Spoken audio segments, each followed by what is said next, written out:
അടുത്ത UN അസംബ്ലിയിൽ പങ്കെടുക്കാൻ ഇസ്രായേൽ പ്രധാനമന്ത്രി ബെഞ്ചമിൻ നെതന്യാഹു ന്യൂയോർക്കിലെത്തിയാൽ അറസ്റ്റ് ചെയ്യുമെന്ന് ന്യൂയോർക്കിന്റെ പുതിയ മേയർ മംദാനി പ്രസ്താവിച്ചിരിക്കുകയാണ്. കഴിഞ്ഞ ദിവസം ABC-ക്ക് നൽകിയ അഭിമുഖത്തിലാണ് ഇങ്ങനെ ഒരു പ്രസ്താവന നടത്തിയിരിക്കുന്നത്. You would arrest Benjamin Netanyahu based on the 2024 International Court arrest warrant. Next UN General Assembly, as mayor, would you do that? So I've said time and again that I believe this is a city of international law, and being a city of international law means looking to uphold international law, and that means upholding the warrants from the International Criminal Court, whether they're for Benjamin Netanyahu or Vladimir Putin. I think that that's critically important to showcase our values, and unlike Donald Trump, I'm someone who looks to exist within the confines of the laws that we have. So I will look to exhaust every legal possibility, not to create my own laws to do so. On the other hand, this is also a world event. Does that not count a little bit? Well, I think we are a global city, but I also think what New Yorkers are looking for is consistency in the way in which we talk about our values and follow through on them.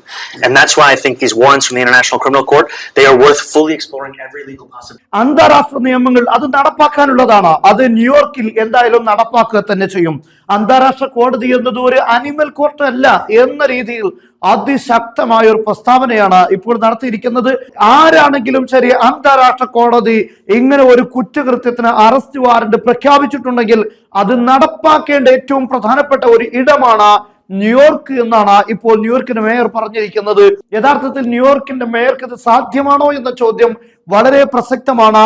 ന്യൂയോർക്കിലുള്ള പരമാധികാരം അദ്ദേഹത്തിന് ഉണ്ട് എന്ന് തന്നെയാണ് ഇങ്ങനെ ഒരു പ്രസ്താവന നടത്താനുള്ള കാരണം. മേയർക്ക് അത് പോസിബിൾ അല്ല എങ്കിൽ ആ ചോദ്യത്തിനോ അല്ലെങ്കിൽ ഈ ഉത്തരത്തിനോ യാതൊരു പ്രസക്തിയുമില്ല. എന്തായിരുന്നാലും $30 ബില്യൺ ചെലവഴിച്ച് മംദാനി പരാജയപ്പെടാൻ വേണ്ടി ട്രംപും അതുപോലെ തന്നെ നെതന്യാഹുവും ഒക്കെ ശ്രമിച്ചത് വെറുതെ ആയിരുന്നില്ല എന്ന കാര്യം വ്യക്തമാണ്. എന്നാൽ ഒരാഴ്ച മുമ്പാണ് നെതന്യാഹുവിന്റെ പ്രസ്താവന ഉണ്ടായിരുന്നു, ഞാൻ ന്യൂയോർക്കിൽ പങ്കെടുക്കും, അമേരിക്കയിൽ വിസിറ്റ് ചെയ്യുന്നതിൽ എനിക്ക് യാതൊരു ഭയവുമില്ല, മംദാനി ഉണ്ട് എന്നതുകൊണ്ട് എനിക്ക് വിസിറ്റ് ചെയ്യുന്നതിന് തടസ്സമില്ല എന്നായിരുന്നു നെതന്യാഹു പറഞ്ഞത്. എന്നാൽ ഇപ്പോൾ ഈ ചോദ്യവും ഈ ഉത്തരവും ഇവിടെ പ്രസക്തമാവുകയാണ്. എന്തായിരുന്നാലും അമേരിക്കയിൽ ഈ വലതുപക്ഷ നീക്കങ്ങൾക്കെതിരെ ശക്തമായ കൊടുങ്കാറ്റ് അടിച്ചു വീശിക്കൊണ്ടിരിക്കുന്നു എന്നത് വ്യക്തമാണ്. ന്യൂയോർക്കിൽ മാത്രമല്ല, അമേരിക്കയിലെ വ്യത്യസ്ത സ്റ്റേറ്റുകളിൽ സാഹചര്യം ഇതുതന്നെയാണ് ഉണ്ടായിരിക്കുന്നത്. എന്തായിരുന്നാലും വലതുപക്ഷ തീവ്ര നിലപാടുകൾക്കെതിരെയാണ് അമേരിക്കയിലുള്ള സാധാരണ ജനങ്ങൾ.